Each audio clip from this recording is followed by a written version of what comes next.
Objektiivi raadio. Tervist, algab Objektiivi raadiosaade, mina olen Objektiivi peatoimetaja Markus Järvi ja teisel pool mikrofoni juures on Veiko Vihuri, kes on vaimulik ja kirikuloolane. Tere Veiko! Tere Markus ja tere kõik head kuulajad! Täna räägime jälgimisühiskonnast ja politseiriigist. Nimelt ühiskonna ja isegi poliitikute mure selle eest, et neid pealt kuulatakse õiguskaitseorganite poolt, Kaitsepolitseiameti, politsei ja prokuratuuri poolt, on jõudnud igale poole meediasse. Ja üks selle käivitajateks oli Bigbanki üks omanik Parvel Pruunsild, kes hiljuti esitas hagi Telia vastu, nõudes ebaseadusliku sideandmete kogumise ja nende kaitsepolitseile edastamise lõpetamist ning siis ka veel €1 miljoni suurust mittevaralise kahju hüvitamist nende andmete edastamise eest kaitsepolitseile, mida siis Telia ilma tema teadmata kaitsepolitseile on edastanud. Ning välja on tulnud ka see, et tegelikult on kapol otse ligipääs nii Telia kui ka Elisa ja Tele2 sideandmetele. Ehk siis me räägime sideandmetest, need on need andmed, mida telekommunikatsiooniettevõtted nii nimetatud ärilistel eesmärkidel justkui peavad salvestama 9 aastaks, mida nõuab neilt ka muuseas seadus. Ja need on need andmed, mis tähendavad siis seda, et kes helistab kellele, kus kohast, kui palju kõne kestab. Aga siin on olnud pikk diskussioon selles osas, et tegelikult kogutakse neid andmeid seaduse vastaselt, sest nii Riigikohus kui ka Euroopa kohus on öelnud seda, et sellist andmete kogumist ei saaks teha ja siin on hallid alad, kus siis opereerivad meie õiguskaitseorganid. Kuigi olukord ei ole ainult põhimõtteliselt sideandmetes, vaid olukord on laus pealt kuulamises ja ka selle vastu on Parvel Pruunsild ning tema advokaat Paul Keres läinud. Paul Keres on väitnud siin hiljuti suisa seda, et 10 000 inimesi kuulatakse Eestis pealt ja see on siis juba nüüd reaalselt prokuratuuri ja kapo poolt saadud pealtkuulamise luba, millega inimeste telefonikõnesid ja nende sisu pealt kuulatakse. Need ei ole enam pelgalt need sideandmed. Ning muuseas hiljuti on tulnud välja ka artikkel Eesti Ekspressis, mis räägib ohtlikust usalduskriisist. Poliitikud usuvad, et neid kuulatakse pealt ja kõigi kohta on toimik. Ja selles artiklis tulevad välja siis põhimõtteliselt kõik poliitikud, ka meie valitsuserakondadest muuseas. Siin räägitakse Kalle Laaneti juhtumisest ja räägivad Reformierakonna poliitikud ning ka isegi E200 haridusminister Kristina Kallas nendib, et ilmselt teda kuulatakse pealt. Ja nõnda kommenteerivad seda olukorda siis põhimõtteliselt kõik poliitikud Riigikogus üle partei piiride. Mis tähendab seda, et usalduskriis Eesti õiguskaitseorganite, kui lubate sellist lemmiksõna sellele süvariik vastu, on siiski jõudnud põhimõtteliselt enneolematule tasemele Eesti ühiskonnas. Inimesed arvavad, et neid kuulatakse pealt ja see ei ole lihtsalt arvamus, vaid see on põhimõtteliselt ka erinevate protsessidega tõendatud fakt, et väga paljusid nii protsessi all olevaid inimesi kui ka nende lähedasi kuulavad õiguskaitseorganid pealt. Ehk me oleme põhimõtteliselt täiskäigul jõudmas välja politseiriigi ja pealtkuulamise ühiskonna juurde. Nendel teemadel seekordses saates diskuteerime. Ja täpselt nii, et me olemegi jõudnud politseiriiki. Eesti on politseiriik, Eesti on jälgimisühiskond ja mida ma veel juurde lisaksin, Eesti ei ole enam õigusriik, vaid Eesti on suvariik. Loomulikult kõike seda maskeeritakse ja selline taganemine õigusriikluse põhimõtetest ja liikumine siis politseiriigi ja suvaõiguse suunas, kõike seda üritatakse nagu pehmendada, varjata, maskeerida, aga kui me võtame need faktid ette, mida sa just nimelt praegu siin üles lugesid ja mis on ka meediast käinud läbi viimastel päevadel ja viimastel nädalatel, siis tõepoolest meil armastatakse rääkida sellest, et kuidas me euroopaliku riigina ja euroopalike väärtuste alusel erineme oma idanaabrist ja üldse autoritaarsetest, totalitaarsetest ühiskondadest. Ja tõepoolest on selgunud vahepeal, et nagu ütleb vandeadvokaat Paul Keres, 10 000 inimesi, ja ma kordan, 10 000 inimesi kuulatakse pealt Paul Kerese sõnutsi. Õigusvastaselt kogutakse inimeste sideandmeid, nagu sa juba mainisid. Euroopa Liit, Euroopa Kohus on öelnud, et seda ei tohiks olla. Meie oma kohtuorganid, Riigikohus samamoodi, ja ometi seda tehakse. Ja kui me meerutame siin ühte varasemat kaasust, millest me ka ühes saates vast rääkisime, et ebaseaduslikult on loodud ulatuslik jälgimisvõrgustik kaamerate näol, mis siis jälgivad meie tänavatel ja mujal avalikus ruumis toimuvat ja mis siis alles tagantjärgi legaliseeriti või ma isegi täpselt ei tea, mis see staatus praegult on. Aga fakt on see, et politsei ehitas aastaid ja aastaid üles sellist jälgimissüsteemi, millel puudus õiguslik alus. Ja mis on nüüd tegelikult veel tähtsam kui see pealtkuulamine, sideandmete kogumine, kaameratega piilumine, nii PPA ehk siis Politsei- Piirivalveamet kui prokuratuur ja kapo sekkuvad otseselt poliitikasse. See ei ole lihtsalt, et nad koguvad meie kõigi kohta andmeid ja siis on kuskil mingid toimikud ja mingid menetlused algatatakse, vaid nad sekkuvad otseselt poliitikasse, algatavad nende suhtes problemaatiliste poliitikute vastu menetlusi. Siin on juba see mainitud Kalle Laaneti näide, kes siis läks tülli või ta isegi läinud tülli peaprokuröriga, vaid hakkas aru pärima prokuratuuri tegevuse kohta. Ja hopsti võeti tema toimik, kas siis otseses mõttes või piltlikult öeldes sahtlist välja, vaadati, ohoo, et temal on seal, rendib seal korterit kasupojale või kasupojalt, kumba pidi see oli, või isegi oma nii-öelda naise või elukaaslase pojalt, kes ei ole siis tema poeg, enda poeg. Ja leiti, et korruptsioonijuhtum ja kohus mõistis süüdi. See vist ootab praegu järgmist kohtuastet, ma täpselt ei mäleta selle kaasuse hetkeseisu, aga näide on sellisena ju väga mõtlema panev, et Kalle Laanet, kes on nii peavoolupoliitik, kui vähegi olla saab, kuulub Reformierakonda, on olnud erinevates ministriametites ja süvariik võttis tema toimiku välja ja hakkas teda menetlema, sest ta esitas küsimusi, hakkas küsimusi esitama. Või veel enam, kaporatuur on ju maha jooksnud meie valitsusi või konkreetselt, kui me räägime siis 21. aasta jaanuarist, kui Jüri Ratase teine valitsus pikali joosti ja siis EKRE opositsiooni langes. Nii et tuleks nentida, et meil on siis riik riigis ja seda olemegi harjunud nimetama süvariigiks. See on seltskond, võimustruktuurid, vastastikune seotus, mis on väljunud tegelikult demokraatliku kontrolli alt. Me näeme, et tegelikult parlamentaarselt ei ole võimalik nende üle efektiivset kontrolli teostada. Jah, Riigikogus on olemas komisjon, mida nimetatakse kapo komisjoniks, vist on julgeolekuasutuste järelevalvekomisjon, aga isegi selle liikmed tunnistavad, et see järelevalve, mida seal tehakse, on niivõrd pealiskaudne ja tegelikult ega nad ei pääsegi sisulist järelevalvet ja kontrolli teostama.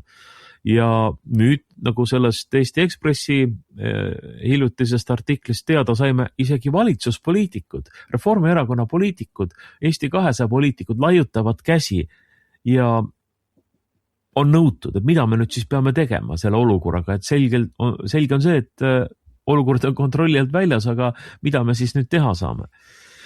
Ja kui nüüd keegi tuleb siin ütlema, nagu ikka keegi leidub, kes ütleb, et aga õige hõlma ei hakka keegi, siis mina ütlen, et palvetagu, et ta ise ei satuks süvariigi hammasrataste vahele, sest meelevaldne võim ei hooli õigusriigist, ei hooli süütuse presumptsioonist.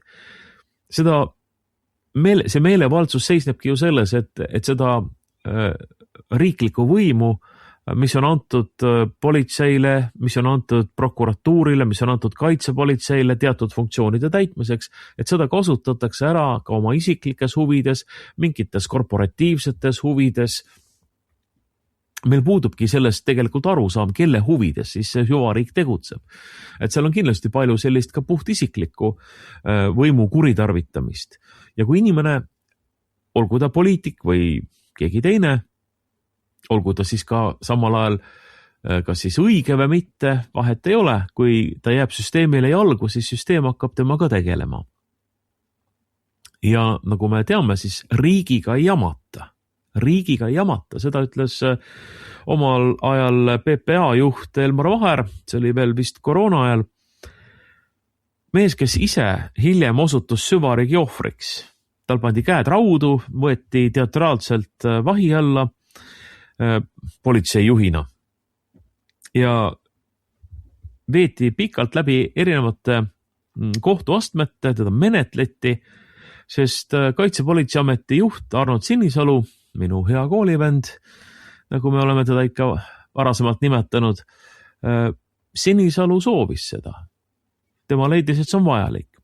Ja kui Elmar Vaher lõpuks õigeks mõisteti, siis ohkas Sinisalu, seda ERR vahendas, et nüüd on õigusrahu saabunud. Vaat inimene pidi oma ametikohalt lahkuma.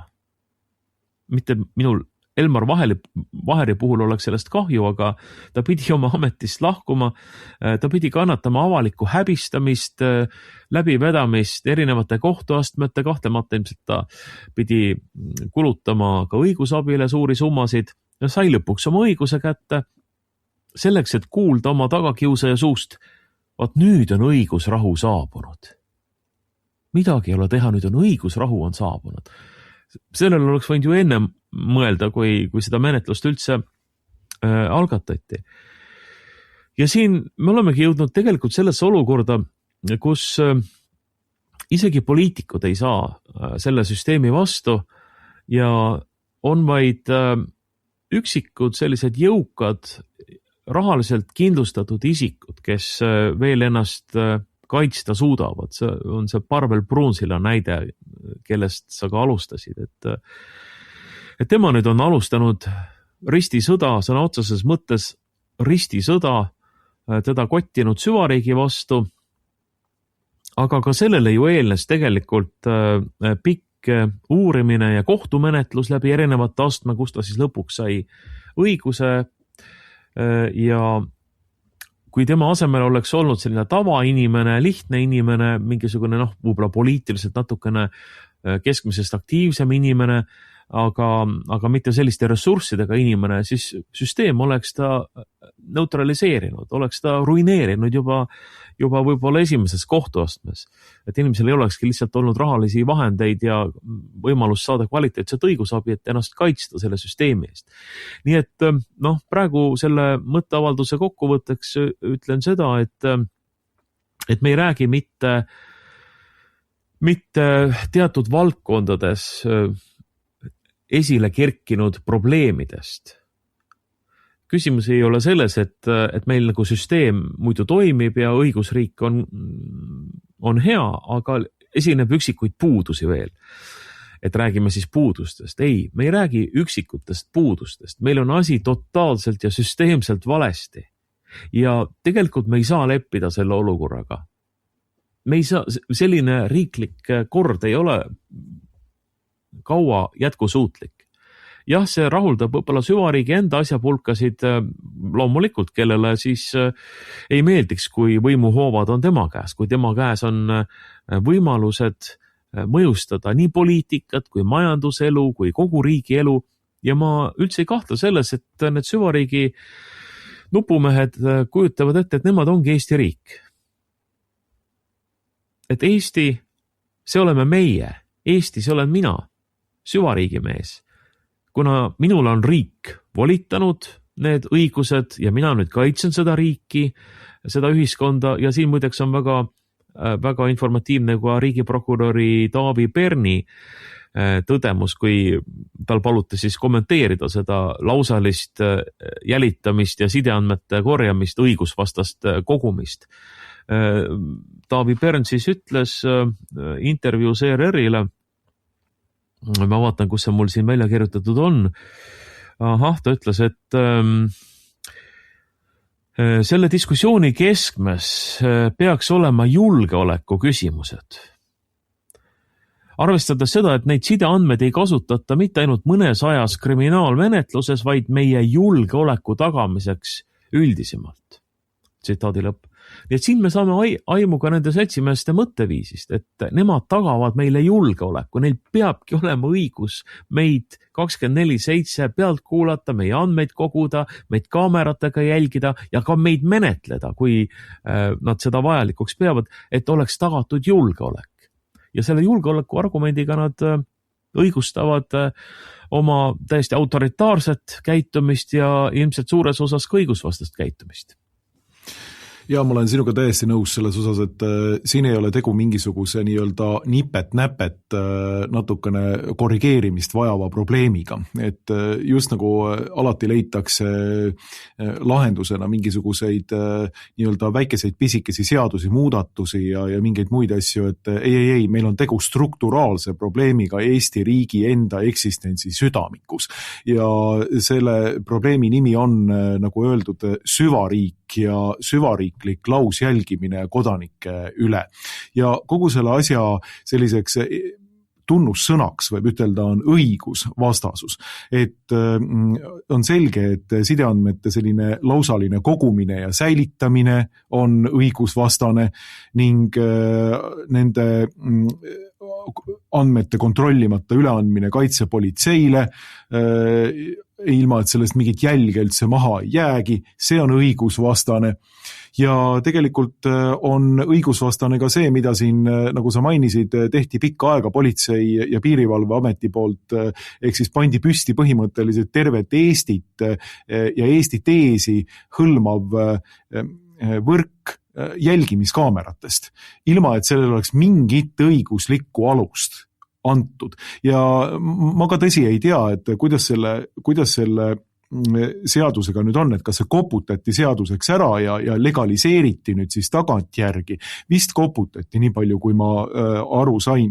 Aga põhimõtteliselt politsei ja piirivalveamet kasutas neid kaameraid aastaid, kui mitte rohkem kui, ma ei tea, 10 aastat võib-olla isegi, selleks, et jälgida teel toimuvat, selleks, et salvestada inimeste nii-öelda liikumist, selleks, et salvestada auto numbreid ja jälgida inimeste liikumist. Selline lausjälgimissüsteem ilma igasuguse õigusliku aluseta.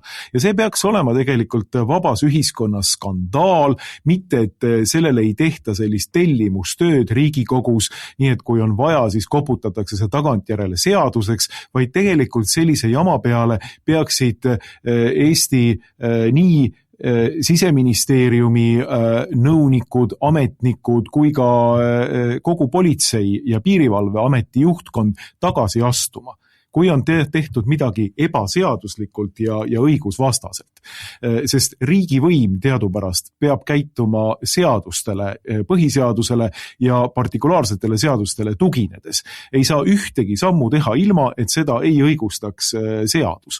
See on õigusriigi üks peamiseid põhimõtteid. Aga meie oleme loomulikult sellest põhimõttest Eesti Vabariigis täiesti taandunud ja oleme näinud, kuidas süvariik põhimõtteliselt ehitab üles sellist lausjälgimisühiskonda. Et kui üks peamiseid Eesti vandeadvokaate Paul Keres tuleb ja ütleb, et 10 000 inimesi kuulatakse pealt ja mitte, oleme nüüd täpselt, mitte ainult ei edastata sideandmeid, kõikide sideandmed salvestatakse, iga kõne, mida te teete, head inimesed, ja kus te seda teete ja kui kaua te seda teete, see salvestatakse vähemalt siis nüüd ametliku info kohaselt aastaks nendele telekommunikatsioonifirmade serveritesse ja nüüd selgub ka see, et kaitsepolitseiga on tehtud otsesed lepingud, et kaitsepolitsei saab otse ligi nendele serveritele ja vaadata ja tuhnida seal põhimõtteliselt ka nende sideandmetes nii palju, kui ta ise soovib.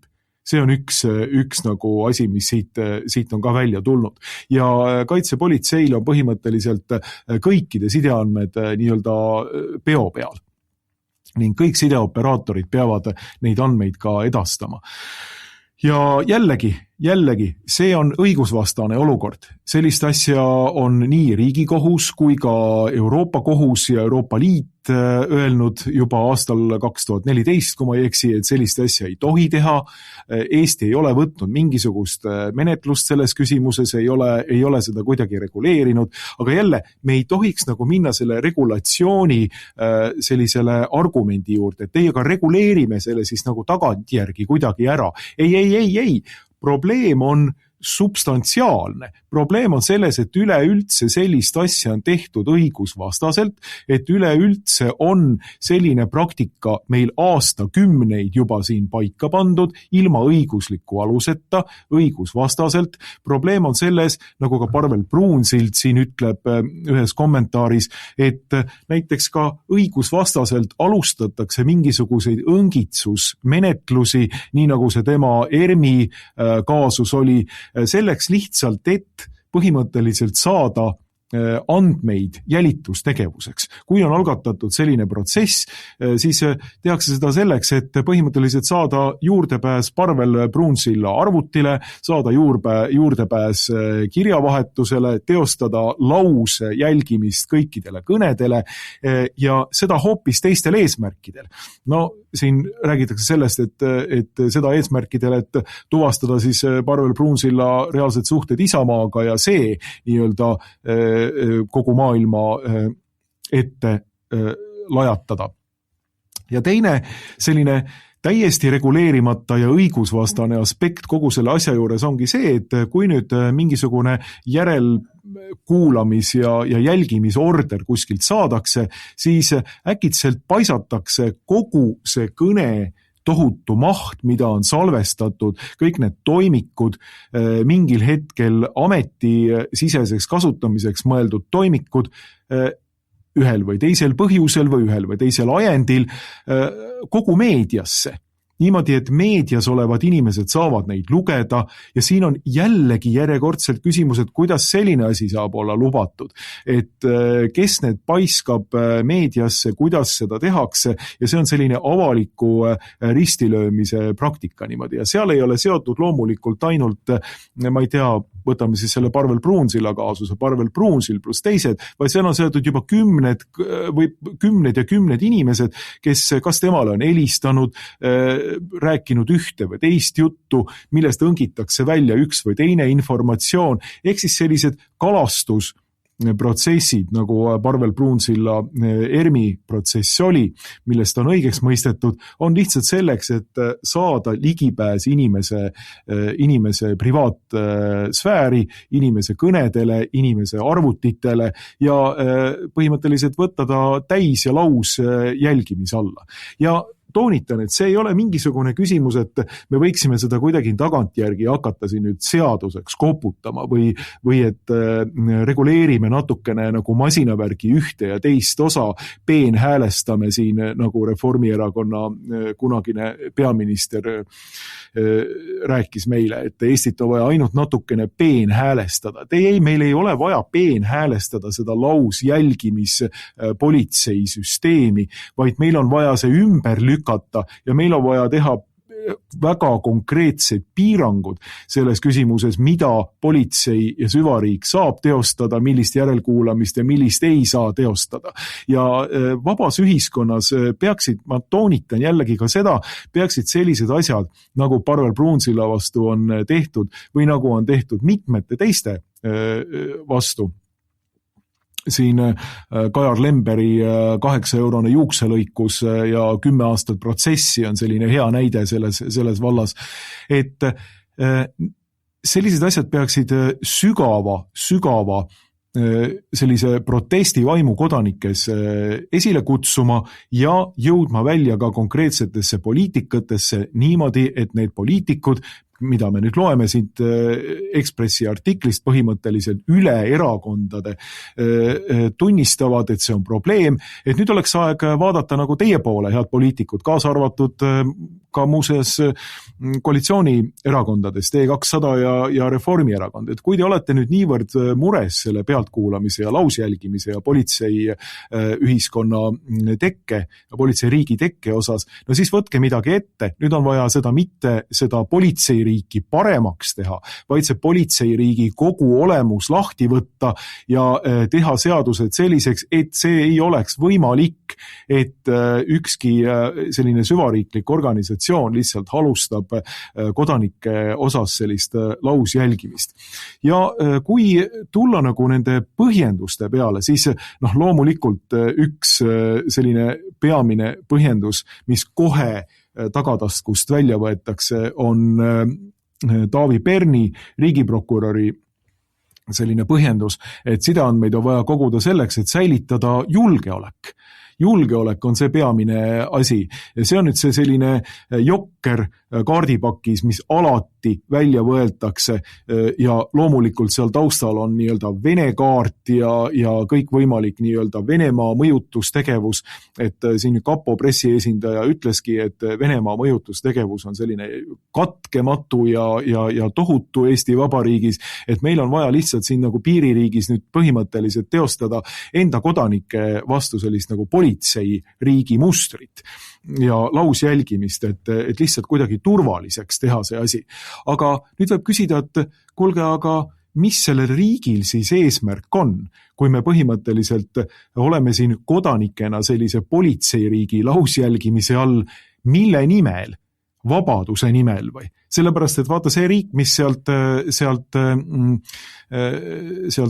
Narva jõe teiselt poolt vastu vaatab, teostab ka midagi sarnast ilmselt oma kodanike suhtes. Ma ei tea küll, aga ma ilmselt arvan, et ta teostab midagi sarnast. Et kui tegelikult enam vahet ei ole, kumbal pool Narva jõge sa oled, kas sul on politseiriik või ei ole, siis tekib küsimus, et aga mille nimel me siis siin tegelikult nüüd üleüldse tegutseme ja millist Eesti Vabariiki me siin üldse üles ehitame ja kas seda Eesti Vabariiki on vaja ehitada selliseks või mitte. Ja kui me põhimõtteliselt ehitame siia sellist uut totalitaristlikku Eesti ühiskonda. Mille nimel? Selle nimel, et üha rohkem Venemaale vastu panna või? Ei, me peame olema vabad, me peame täitma oma põhiseaduslikke ülesandeid ja kohustusi ja riik peab austama meie põhiseaduslikke õigusi. See on see ainus eesmärk tegelikult ja ainus põhjus, miks Eesti Vabariiki sellisena säilitada. Et kui ta muundub tegelikult selleks, mille vastu ta võitleb, väidetavalt suurte sõnade ja asjadega, muundub ise selleks või kasutada Nietzsche väljendit, siis vaatab kuristikku ja kuristik vaatab temasse ja kuristik väljendub temas endas, siis tekib küsimus, et nüüd oleks aeg siis hakata tõsiselt nagu muutama midagi endas, kui sa muutud selleks, kelle vastu sa võitled. Et siis ei ole enam vahet, kas sa elad põhimõtteliselt siinpool Narva jõge või teispool Narva jõge. Ja kogu selle õigustusprotsessi kõige paremaks või kõige halvemaks näiteks võiks välja tuua siin hiljuti sellise arvamuspuhangu omandanud endine politseiameti juht ja politsei peadirektor Raivo Küüt, kes on olnud ka Siseministeeriumi nõunik ning Siseministeeriumi korrakaitse ja migratsioonipoliitika asekantsler ning praegu on siis Sisekaitseakadeemia politsei ja piirivalve kolledži korrakaitse õppetooli lektor juhataja, nii nagu ma tema CV-st loen. Ja Raivo Küüt, selline üdini nagu politsei mentaliteediga inimene, eks ju, algusest peale, räägib siis sellest, et jutt politseiriigist oma arvamusavalduses on ja kõigi jälitamisest on vale. et me oleme nüüd saanud siis põhimõtteliselt teada seda, et 20, 30, 40 000, ma ei tea, mitukümmend tuhandet inimest kuulatakse pealt iga päev ja nende kõnesid salvestatakse, aga Raivo Küüt tuleb ja ütleb, et jutt politseiriigist ja kõigi jälitamisest on vale. Lihtsalt põhimõtteliselt toob sellise otsese nii-öelda eituse siia mängu, et ei, meil tegelikult ei toimugi mingisugust reaalset jälitamistegevust. Ja üks tasand on väga huvitav kogu selles artiklis, mida ta välja toob, et tegelikult räägib, et eesmärk ei ole kedagi jälgida, tegelik kooltus ei tule üldse politseilt, vaid ühiskonnalt endalt. No nii, nüüd siis saite aru, head inimesed, et kes nõuab seda, et neid jälgitaks ebaseaduslike vahenditega, et politsei paneks igale poole kaameraid ilma seadusliku aluseta. See on teie ise, head inimesed, Raivo Küüdi arvates. Teie olete need, kes põhimõtteliselt on nõudnud justkui politseilt seda, et politsei peaks muunduma mingisuguseks massiivseks jälgimisühiskonna jõustajaks Eesti ühiskonnas. Ja loomulikult on see täielik vale. Juba see, et meil on need protsessid siin ühiskonnas ja Riigikogu liikmed üle erakondade, kõikide parlamendierakondade liikmed põhimõtteliselt nõustuvad ühes asjas. Ma vist ei teagi, et millal nad viimati nõustusid mõnes asjas sellisel viisil. Nõustuvad selles, et meil on kogu see jälgimisühiskond läinud täiesti üle piiri, siis Raivo Küüt tuleb välja, et ei, et see on tegelikult ühiskondlik ootus, mida politsei teeb.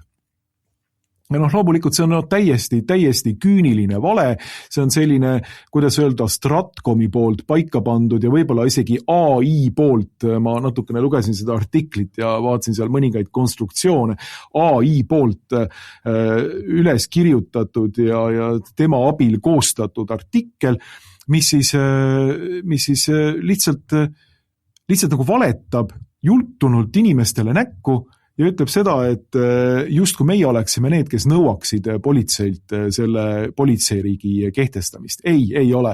See on politsei enda poolt ebaseaduslikult tehtud politseiriigi mudel, mida siin on hakatud läbi viima ja justkui tundub, et kellegil ei olegi mingisuguseid vahendeid selle peatamiseks. Kui me vaatasime ka seda Ekspressi artiklit, et poliitikud seisavad justkui nõutult, vaatavad pealt, loomulikult me kõik teame, et mingit poliitilist ja tsiviilkontrolli näiteks kapo üle ei ole, kõik need kapo ülekuulamised seal Riigikogus ja ka erikomisjonides on lihtsalt naeruväärne teater, kõik teavad seda, et tegelikult need asjad on toimivad nagu riik riigis printsiibil, organisatsioon organisatsioonis ja rahva poolt valitud demokraatlikud esindajad ei ole üldse võimelised mingisugust kontrolli teostama. Ja see on nüüd see hetk, kuhu me nüüd välja oleme jõudnud.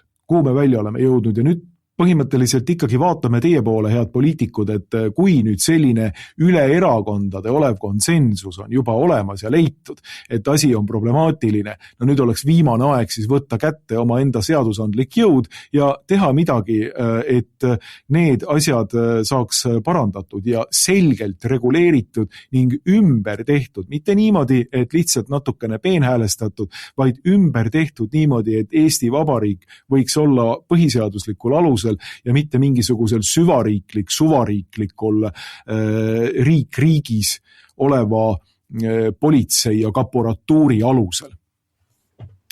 Ma natuke mõtiskleksin sellel teemal, et kuidas üldse me sellisesse olukorda oleme jõudnud.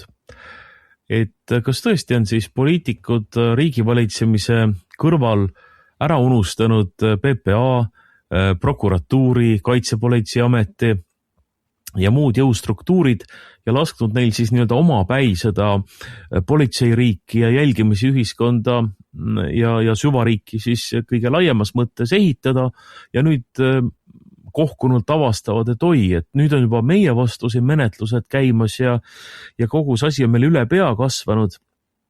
Ei, ma arvan, et tegelikult pikka aega see süsteem ju sobis peavoolupoliitikutele.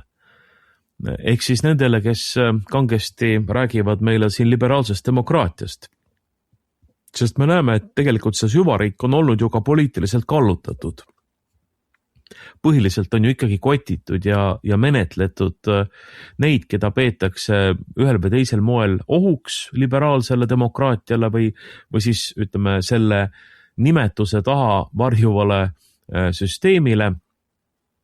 Ja on siin ju EKRE mitmed poliitikud ette võetud nagu Gert Kingo ja siin on teisigi, Kalle Grünthal näiteks, kes enam EKRE-s ei ole, ja Parvel Pruunsild, keda siis mitu aastat siin läbi kohtuastmete veeti ja menetleti, ja Priit Humal, eks ole, Isamaaga seotud inimesed, et ka neis siis süvariik näeb mingisugust ohtu olemasolevale võimule.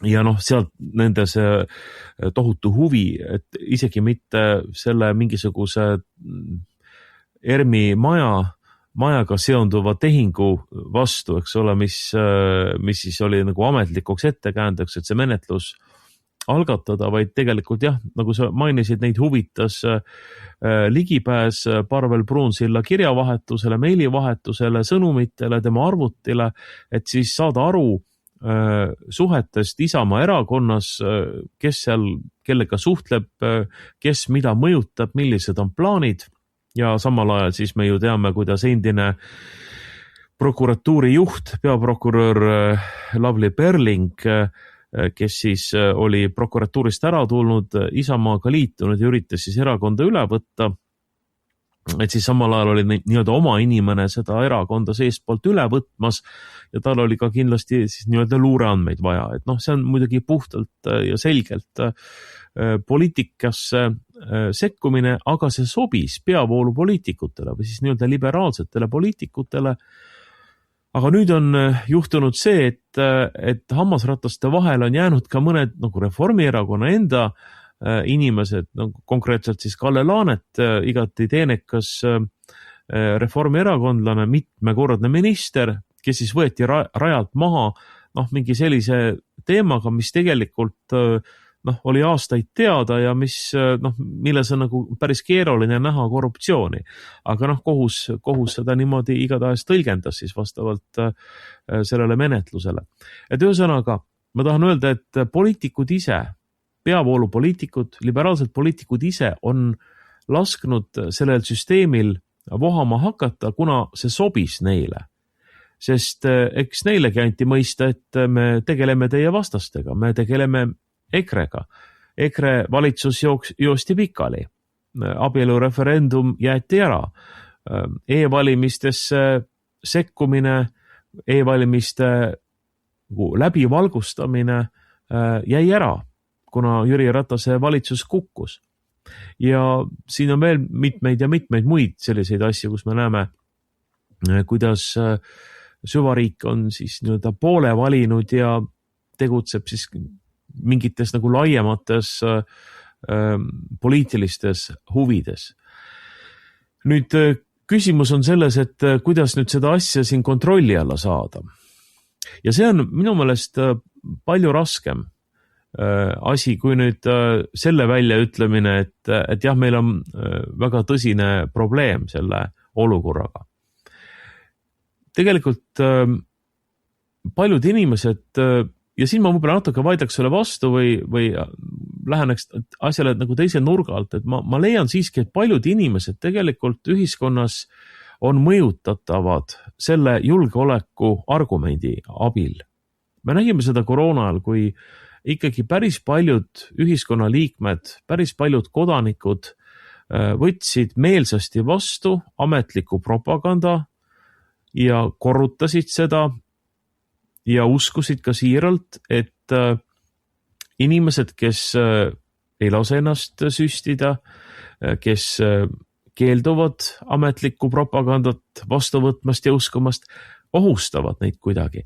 Ja selleks, et see oht minimeerida, selleks siis tulebki lasta nii-öelda riigivõimu kõval käel lajatada sinna, kuhu vaja. Täpselt sama olukord on poliitilises mõttes selle meie idanaabriga, kellest siin juttu oli, et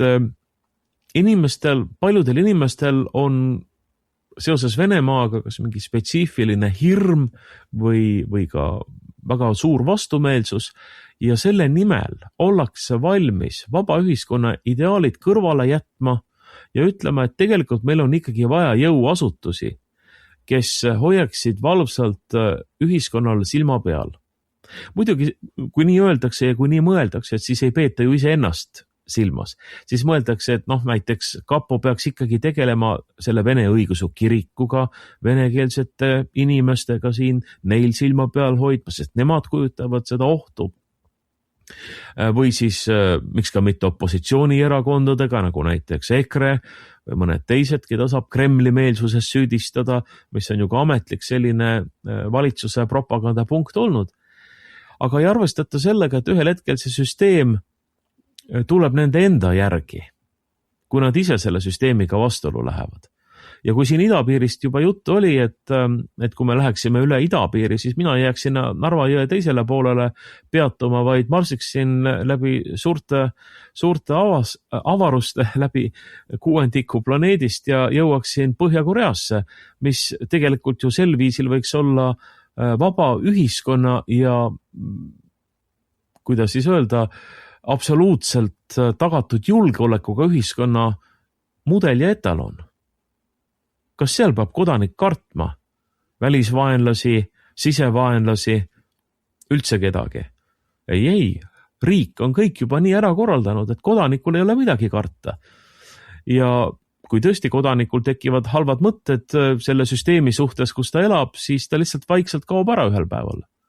Ja naabrid vaatavad, et näed, et ei olegi enam, et ju siis midagi oli, et jumal tänatud, nad jumalat seal ametlikult uskuda ei tohi, aga et olgu siis partei ja valitsus tänatud, et selline ohtlik inimene ära kadus.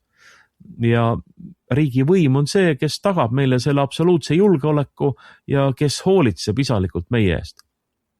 Ja loomulikult seda nimetada vabaks ühiskonnaks, seda saab ainult sellise sügava irooniaga või sarkasmiga öelda, et tegelikult on see ju näide sellest, kuhu me keegi siin Eestis, siin Euroopas jõuda ju ei tahaks. Aga jah, me oleme ju harjunud sellega, et meid pealt kuulatakse, et meid keegi kusagil jälgib, mingisugune kaamera meie liikumisi tuvastab. Et ma toon ühe näite, mis on võib-olla minu jaoks natuke häiriv, aga sellega saab elada. Käisin üks päev prillipoes ja oli seal müüjaga juttu ühest konkreetsest prilliraamide tootjast ja astusin pärast poest välja ja kuskil poole tunni pärast või ma ei tea, vaatasin oma telefoni ja hakkasin nägema just nimelt selle tootja reklaame. See tähendab, et telefoni mikrofon järelikult kuulas seda kõnelust pealt või fikseeris mingisugused, ma ei tea, firmanimetused, mingid märksõnad ja otsustas, et keegi kuskil otsustas, mingi algoritm, mingi süsteem otsustas, et mul on vaja näidata nüüd just nimelt selle firma reklaame, kuna ma olen seda oma kõnes maininud. Ja ma usun, et väga-väga paljudel inimestel on sarnaseid kogemusi. Et kui nad midagi arvutis otsivad otsingusõnadega või ka räägivad, et neile siis kas arvuti või telefon hakkab näitama mingisuguseid reklaame. See on ka tegelikult ju lausaline jälgimine, lausaline pealtkuulamine, mida ei tohiks olla.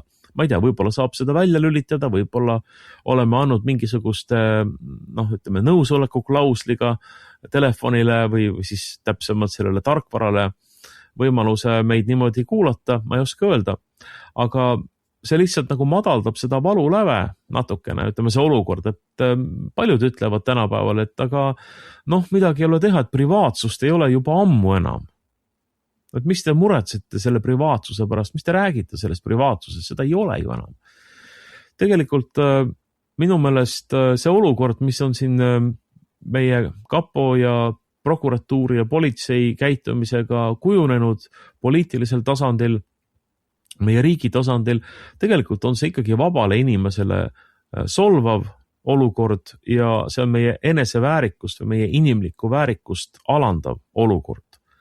Ja isegi kui me teame, et me oleme ümbritsetud igasugustest tehnoloogilistest vidinatest, millel on võime salvestada meie tegevusi, jälgida meie tegevusi, kuulata meid pealt, võtta mingisuguseid märksõnume ja kirjavahetusest, sõnumivahetusest, et selles mõttes sellist absoluutset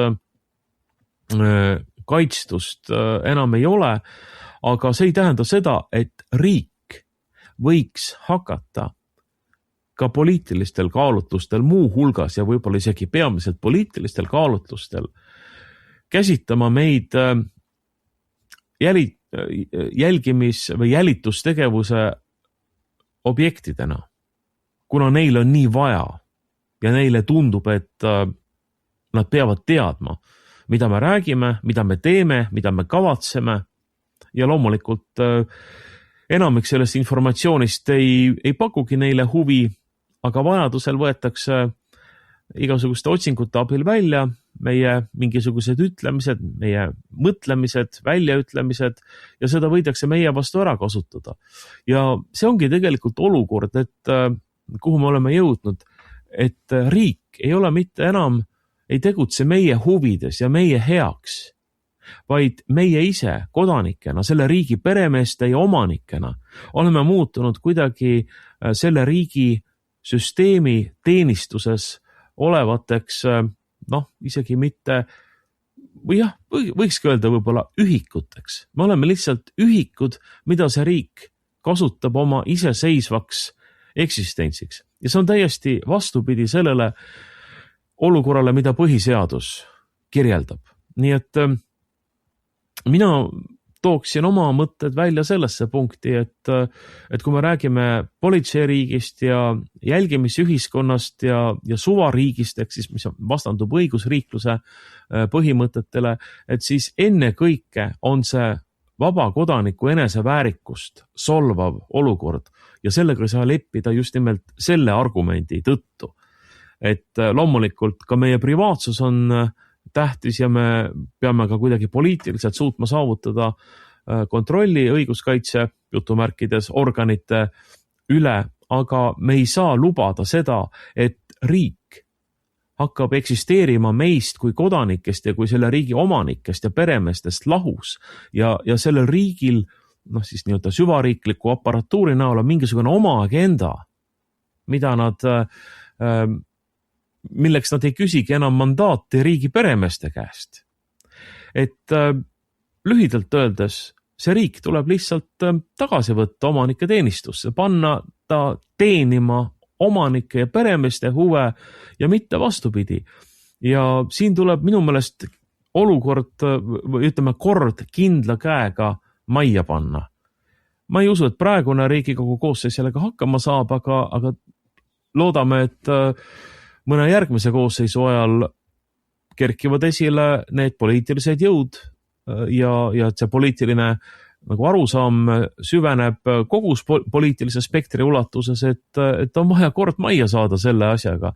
Me ei saa lasta, et riik võõrandub meist kui kodanikest ja peremeestest ja hakkab elama mingit oma elu. No ilmselt kõikidele kodanikele, kes nüüd siin lausjälgimisühiskonna üle muret tunnevad, neile võiks vist tuua lohutuseks Kalli Koonivenna kunagi välja lausutud sõnad veel hetkel, kui ta oli kapo peadirektor, et suurem osa kõikidest telefonikõnedest on täielikud jamad. Küll ta teab. Räägib mees, kes teab, et pole nagu mingisugune eriline probleem, et inimesed räägivad ja helistavad, et kallis, kas ma võtan täna piima või on meil natukene veel leiba või mida ma teen poes Selveris. Et see on täielik jama. Et põhimõtteliselt sellist ikkagi nagu kanget kraami, et kuskil tegutsetakse riigivastaselt või toimuvad mingisugused vandenõud põhiseadusliku korra kukutamiseks, et neid on ikka haruharva. Aga tõepoolest, räägib mees, kes teab, ilmselt tal on ulatuslik ülevaade sellest, et millest kodanikud räägivad, milline on see statistiline nii-öelda keskmine, mis toimub. Aga kui me räägime sellest süvariigist ja ma arvan, et sa ei vaidle mulle üldse vastu siin, eks ju, selles küsimuses, vaid ma tunnistan täiesti täpselt sedasama, et see probleem on väga selgelt olemas meie riigis. Nimelt on olemas kodanikke ja inimesi, kes just nimelt sellisele turvalisusele ja julgeoleku argumendile tuginedes põhimõtteliselt tahavad ja igatsevadki sellist jälgimisühiskonda ja nad ei näe selles mingisugust probleemi, aga see printsiip, et nad ei näe selles probleemi seni, kuni ei tulda nende ukse taha või seni, kuni ei võeta neid vahele, kui oleks vaja võtta vahele, et see printsiip ikkagi pädeb kogu aeg. Ja väärikuse küsimus on see absoluutselt. See on täpselt nii, see on meie kui Eesti riigi tegelike omanike väärikuse küsimus. Kas ja kuidas Eesti riik meiega toimib. Eesti riik ei ole mingisugune selline abstraktne formular või mingisugune selline abstraktne asi, vaid Eesti riik on põhimõtteliselt need inimesed, kes seal Eesti riigi struktuuris on ja kes teevad iga päev valikuid, kas jälgida seadust või mitte, kas teha seda põhiseaduslikus vaimus, jälgida põhiseadust ja austada kodanike vabadusi, austada kodanike õigusi või vaikselt ebaseaduslikult hakata tegema jälitustegevust ja jälgimisühiskonda edendada. See on Eesti riik. Aga kui tulla nagu selle koroona näite juurde, siis kui me räägime sellest, et millised on süvariigi ühed peamised eesmärgid, siis minule tundub, et see olukord, kus põhimõtteliselt ka meie poliitikud on justkui nõutud ja ei tea, et mida sellise ülekätte läinud ja vohama läinud süvariigi ja tema pealtkuulamisaparaatidega teha, räägib tegelikult sellest, et mille eest kogu see süvariik tegelikult seisab. Ja koroonadiktatuur oli hea näide sellest, et me tegelikult näeme seda, et meie riiki on sisse istutatud organisatsioonid, millel pole Eestiga mitte mingit pistmist. Eestiga neil võib-olla nii palju pistmist, et seal töötavad valdavalt eesti keelt rääkivad inimesed, kes pärinevad meie endi seast. Aga nende organisatsioonide eesmärgid pärinevad sootuks mujalt. Ja nende organisatsioonide eesmärgid nagu koroonadiktatuur, seda näitas meile, pärinevad rahvusvahelistest üleriiklikest kokkulepetest, mafioossetest algatustest ning ebaseaduslikust kontrollimehhanismist, nii-öelda õppusest, mis läbi viidi koroonadiktatuuri näol inimeste peal mitte ainult Eestis, vaid kogu lääne tsiviliseeritud ühiskonnas ja mõnedes riikides veel. Et kogu lääs oli põhimõtteliselt selline suur katseklaas, kus viidi läbi enne olematu inimeste allutamine riiklikule terrorile. Ja vaadati siis, et millised on need reaalsed tulemused. Ja kui me vaatame seda, kuidas Eesti riik käitus siin, nii oma süvariiklike struktuuridega, nii oma politseiametiga, nii oma poliitilise juhtkonnaga Kaja Kallase valitsuses, siis me näeme, et selle riigil ei ole mitte midagi, mis oleks spetsiifiliselt Eesti põhiseadust jälgiv või eestlaslik või mille nime võiks panna, mille ette võiks panna selle omadussõna Eesti riik. Ei, see on selline üleilmastunud globalistliku, süvariikliku valitsemismudeli osis, mis teostab lihtsalt siin olevate inimeste kaudu võimu siin oleva populatsiooni üle. Ja kui me vaatame süvariiki niimoodi ja kogu seda pealtkuulamisapparatuuri, mis on üles ehitatud, siis me saame tegelikult aru, et siin ei ole mitte midagi Eestile eriomast. Siin me näeme üle-euroopalikke ja üleilmalikke selliseid tendentse, mis nii Ameerika Ühendriikides, Euroopa Liidu riikides igalt poolt taselt leiavad ja Eesti süvariik on lihtsalt üks nendest teostajatest, nendest kiltritest, kupjatest ja aidameestest, kes teostab seda globalistlikku plaani orjastada kõik rahvad sellise suurema globalistliku jälgimisühiskonna alla. See on lihtsalt üks osis siin. Ja sellisena tegelikult süvariigile päitsete pähe panemine tähendab juba teatavas mõttes rahvuslikku ja riiklikku vabadusvõitlust. Et me peame nägema seda seltskonda seal sellisena, kes ei tööta Eesti riigi huvides, vaid kes töötab välisriikide väliste huvikeskuste huvides, mida koroonadiktatuur on meile suurepäraselt ette näidanud, suurepäraselt ette mänginud. Et meil oli Eesti riik, mis lihtsalt teostas seda globaalset kontrolliühiskonna mudelit. Ja niimoodi tõepoolest, me peame aru saama siin kodanikena, et meil seisab ees mitte ainult Eesti riigi uuendamine, vaid meil seisab ees põhimõtteliselt rahvuslik vabadusvõitlus. Rahvuslik vabadusvõitlus omaenda seast nii-öelda näpu või veretilga ära andnud inimeste vastu, kes on valmis meid selle rahvusüleste organisatsioonide huvide ja riikide huvide, riikide üleste gruppide huvide nimel kontrollima ja siin sellise kontrolliühiskonnaga sisse seadma. Et ma arvan, et see on üks asi, mida paljud kodanikud peavad, millega nad peavad arvestama, kui nad vaatavad meie süva- ja suvariigi käitumist ja poliitikat, mida siin tehakse. Jaa, no täpselt nii ta ongi, et see ongi võitlus Eesti eest, mis ees seisab. Ikka ja jälle Eesti eest. Nii et ei oskagi nagu kokkuvõtteks siin rohkem midagi öelda, et ma arvan, et sa võtsid selle väga hästi kokku, et siin ei ole tegu ainult Eesti enda inimestega, vaid tegemist on sellise rahvusvahelise skeemiga, rahvusvahelise mudeliga, universaalsete süsteemidega tegelikult, eks selline autoritaarne kord on sarnane ju igal pool selles mõttes. Nii et peame siin tõsiselt käised üles käärima ja asjaga pihta hakkama, et vastasel korral ühel hetkel me leiame, et meil ei ole enam midagi teha. Nii on. Aitäh sulle, Veiko, selle mõttevahetuse eest siin, suur tänu saates osalemast. Ja tänan teid, head inimesed, kuulamast. Saates rääkisid juttu nagu ikka Markus Järvi, mina olen Objektiivi peatoimetaja ja vaimulik ning kirikuloolane Veiko Vihuri. Järgmisel nädalal oleme taas eetris nii Pereraadios kui ka objektiiv.ee lehel. Loomulikult kõiki neid saateid, mida te kuulete Pereraadios, võite kuulata objektiiv.ee lehel järgi nii palju, kui süda lustib ja sellel ajal, kui teile seda meeldib teha. Aitäh teile veel kord, kõike head ja kuulmiseni!